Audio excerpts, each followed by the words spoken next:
예수님께서는 오병이어의 기적을 베푸셔서 5천 명의 사람들을 먹이시는 놀라운 기적을 행하셨습니다. 그렇게 굶주린 이들의 필요를 채우시고 먹이시는 하나님의 아들이심을 나타내셨습니다. 이것은 초자연적인 일입니다. 인간의 능력을 뛰어넘는 일이었습니다. 과거의 모세와 이스라엘 백성들이 하나님께서 공급하시는 그러한 만나와 메추라기를 먹었다면 새 언약의 시대 때에는 새 언약을 주신 예수님께서 모세와 마찬가지로 오병이어의 기적을 베푸심으로 필요를 채우시고 공급하시는 그러한 권세를 보여주신 것입니다. 그러나 모세는 사람이었다고 한다면 예수님께서는 사람일 뿐만 아니라 하나님의 아들이자 하나님이셨습니다. 이어서 오늘 본문의 말씀에서 예수님께서는 그 물 위를 건너서 초자연적인 초능력을 가지신 분이시라는 것을 제자들에게 보여주십니다. 먼저 23절의 말씀입니다. 무리를 보내신 후에 기도하러 따로 산에 올라가시니라. 저물매 거기 혼자 계시더니 예수님께서는 모든 일을 먼저 기도로 준비하셨습니다. 예수님께서는 쉬지 않고 기도하는 본을 제자들에게 보여주셨습니다. 성경을 통해서도 쉬지 않고 기도하시는 예수님의 모습을 우리는 여러 본문을 통해 볼 수가 있습니다. 수많은 무리들이 예수님을 따랐고 예수님을 따르는 제자들도 매우 많았습니다. 예수님께서는 하실 일도 많았고 해야 할 일도 많이 보이셨을 것입니다. 그러나 예수님께서는 그러한 많은 수많은 일정과 일상의 일 가운데서도 시간을 구별하여서 기도하는 경건의 습관을 갖고 계셨습니다. 특별히 아무도 방해하지 않는 구별된 장소에서 홀로 기도하면서 하나님과 교제하는 시간을 따로 떼어 가지셨습니다. 그렇게 기도의 자리에서 하나님의 말씀을 듣고 하나님의 뜻을 분별하면서 하나님의 나라를 이루어가는 사역을 하셨다는 것입니다. 하나님의 때를 분별하여서 하나님께서 하시고자 하는 일을 행하시기 위해서 말씀과 기도로 먼저 준비하셨다는 것입니다. 마찬가지로 모든 그리스도인들은 모든 일을 함에 있어 기도로 준비하는 경건한 습관이 있어야 합니다. 그러나 오늘날 현대인들 어떻습니까? 바쁜 일정, 또 주의를 분산시키는 수많은 매체, 미디어의 홍수 속에서 살아가고 있습니다. 무언가 주의를 집중할 수 없는 환경 속에서 가정과 학교 또 일터에서 주어진 상황과 환경 속에서 바쁘게 주어진 일을 처리하면서 살아가는 것만으로도 시간이 모자라서 잠을 줄여야 할 지경이 되었습니다. 그러나 어떻습니까? 기도는 선택이 아닙니다. 기도는 하나님과의 교제의 시간이고 하나님과의 대화의 시간입니다. 시간이 남아있을 때 짜투리 시간을 통해서 기도를 하는 것이 아니고 먼저 하나님과 기도하고 교제하는 그러한 시간들이 우리의 삶에 있어서 매우 중요한 시간이라는 것입니다. 하나님과의 대화가 사라지게 될 때 어떻습니까? 하나님의 뜻을 분별하지 못하고 하나님을 우리의 삶의 주인으로 모시고 또 하나님께서 오늘도 우리의 삶을 신실하게 인도하신다는 사실을 계속 망각하고 잊게 되고 스스로 삶의 주인인 것처럼 살아가게 됩니다. 바쁜 일상에서 가족 간의 대화가 사라질 때 가족 관계가 소원해지고 불만이 쌓여갑니다. 마찬가지로 하나님께 나아가 하나님의 뜻을 구하는 말씀과 기도의 시간을 통해서 우리는 하나님의 임재를 느끼고 하나님과 교제하며 나아갈 수 있습니다. 이것은 우선순위의 문제입니다. 마태복음 6장 33절은 말씀합니다. 먼저 그의 나라와 그의 의를 구하라. 그리하면 모든 것을 더하리라. 우리의 삶에 주어진 그 모든 것들이 우리의 시선을 빼앗을 때가 너무나 많습니다. 그러나 하나님께서는 삶의 우선순위에 대해서 말씀하십니다. 해야 할 일 참으로 많고 시간도 부족하지만 먼저 그의 나라와 그의 의를 구하게 될 때 지금 염려하고 걱정하는 모든 것들을 이루어 주실 것이라는 것입니다. 말씀의 자리, 기도의 자리에서 그러므로 우리는 하나님의 음성을 들어야 합니다. 모든 일을 하기에 앞서서 기도로 준비하신 예수님처럼 기도의 능력으로 사는 여러분 되시기를 바라겠습니다. 24절과 25절의 말씀입니다. 배가 이미 육지에서 수리를 떠나서 바람이 거스름으로 물결로 말미암아 고난을 당하더라. 밤사경에 예수께서 바다 위로 걸어서 제자들에게 오시니 예수님께서 기도하실 때에 배가 육지에서 떠나서 바람이 거세게 불어서 제자들이 많은 어려움을 겪고 있었다. 이렇게 이야기하고 있습니다. 밤사경에 예수님께서 바다 위를 걸어서 제자들에게 다가오셨습니다. 밤사경은 새벽 3시부터 새벽 6시까지의 시간인데 아마 지금도 밤사경의 시간에 포함이 된 시간입니다. 앞서 마태복음 8장에서는 배 위에서 주무시던 예수님께서 거친 풍랑을 잠잠하게 하셨던 기적을 이미 행하여 주셨습니다. 그때에도 제자들은 매우 두려워했고 죽을 것 같은 공포 속에서 매우 당황하고 혼란스러웠던 그 장면을 우리는 보았습니다. 이번에도 거친 풍랑이 일고 있었습니다. 그러나 또 거친 풍랑이 있을 때 배 위에서 주무시고 계셨던 예수님과는 다르게 이번에는 바다 위를 걸어서 예수님께서 제자들에게 나아오고 계셨습니다. 역시 제자들은 두려워하고 혼란스러워했습니다. 또 그때와 다른 점이 있다고 한다면 그때는 예수님이 함께 하셨지만 지금은 예수님도 함께하고 있지 않은 상황이었다는 것이죠. 더욱이 물 위를 걸어오시는 그러한 물체를 발견했을 때 그것이 예수님이시라는 것을 알지를 못하고 공포에 휩싸였습니다. 유령이 아닌가? 26절의 말씀입니다. 제자들이 그가 바다 위로 걸어오심을 보고 놀라 유령이라 하며 무서워하여 소리 지르거늘 정말 이른 새벽에 이상한 물체가 희미한 물체가 다가오는 것을 보았을 때 유령으로 생각을 했습니다. 제자들은 바다 위를 걸어오는 사람이 누구인지 또 사람인지 괴물인지 알지 못해서 무서워하여 비명을 질렀습니다. 그때 예수님께서 말씀하십니다. 27절 말씀입니다. 예수께서 즉시 이르시되 안심하라 나니 두려워하지 말라.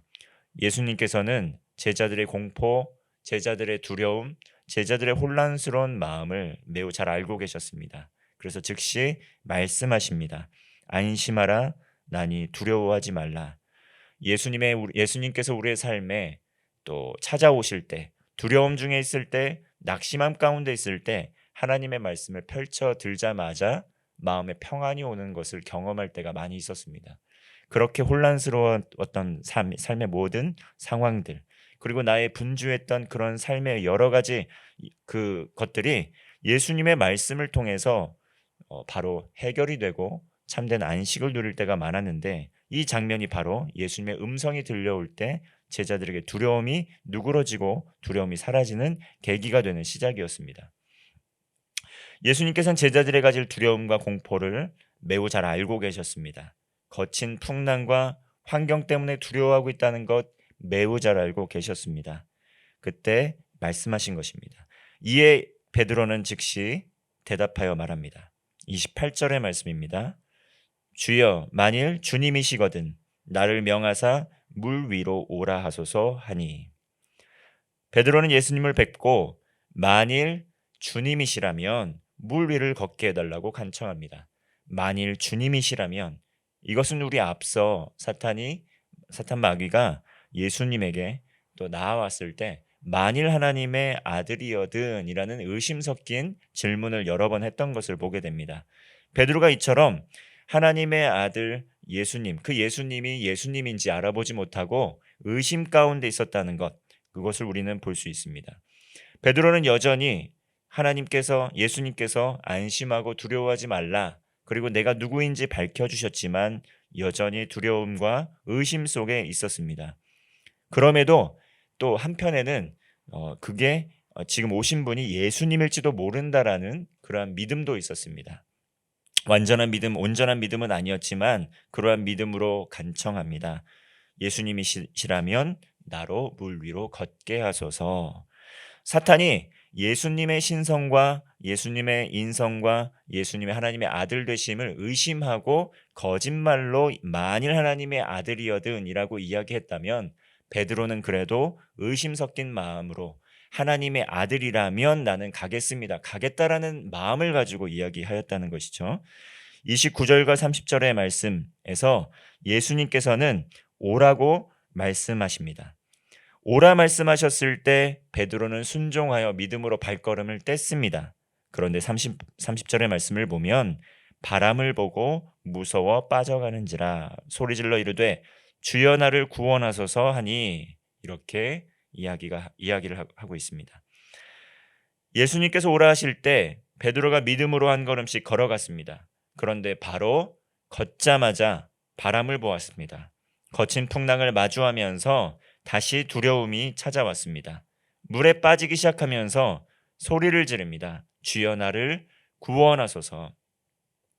예수님께서는 즉시 손을 내밀어서 그에게 말씀하십니다. 31절의 말씀을 보면 왜 의심하였느냐? 왜 의심하였느냐? 이렇게 말씀하신 후에 그의 손을 잡고 함께 배에 올랐을 때 바람이 그치게 됩니다. 그제서야 배 위에 있는 많은 사람들이 비로소 물 위를 걸어오신 분이 예수님이심을 알게 되고 또 예수님께서 바람도 잠잠케 하시는 신적 능력을 가지신 하나님의 아들이라는 것을 인정하고 고백하게 됩니다. 예수님께서는 상황과 환경에 따라 믿음이 흔들리고 의심하는 베드로에게 따뜻한 구원의 손길을 내밀어 주십니다.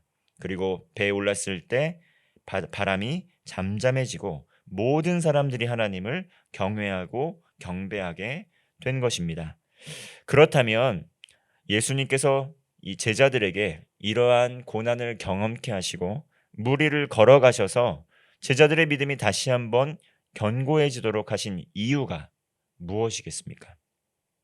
34절과 35절의 말씀을 보면 이 사건 이후에 그들이 건너가서 게네사렛 땅에 이르러 그리고 그곳 사람들, 예수이신 줄 알고 모여드는 많은 사람들, 이 병자들을 고치시고 또 치료하시는 사역을 했습니다.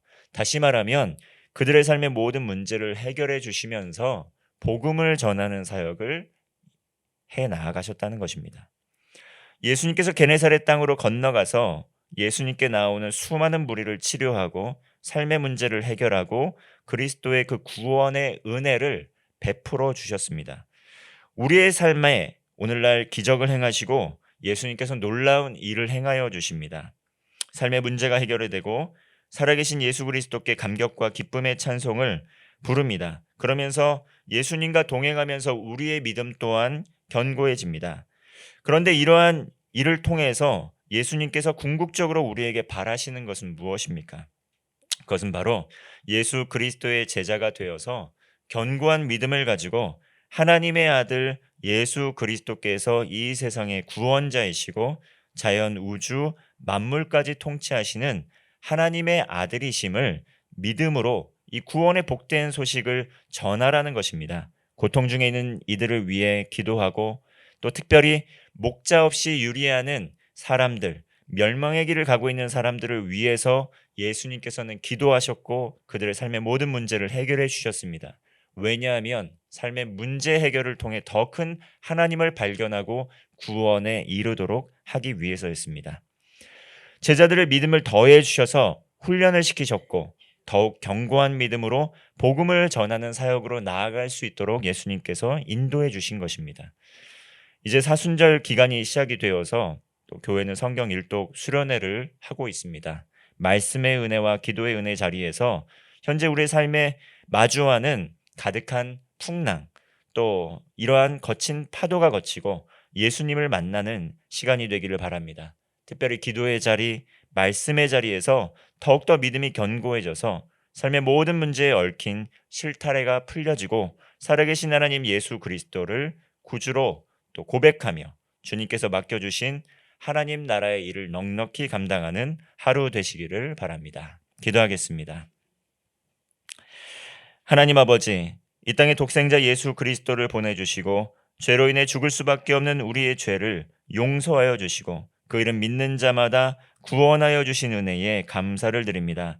말씀의 자리, 기도의 자리에서 우리의 의심이 사라지게 하여 주시고 믿음이 더욱더 견고해져서 하나님 나라를 삶으로 이루어가는 성도 되게 하여 주옵소서. 예수님의 이름으로 기도합니다. 아멘.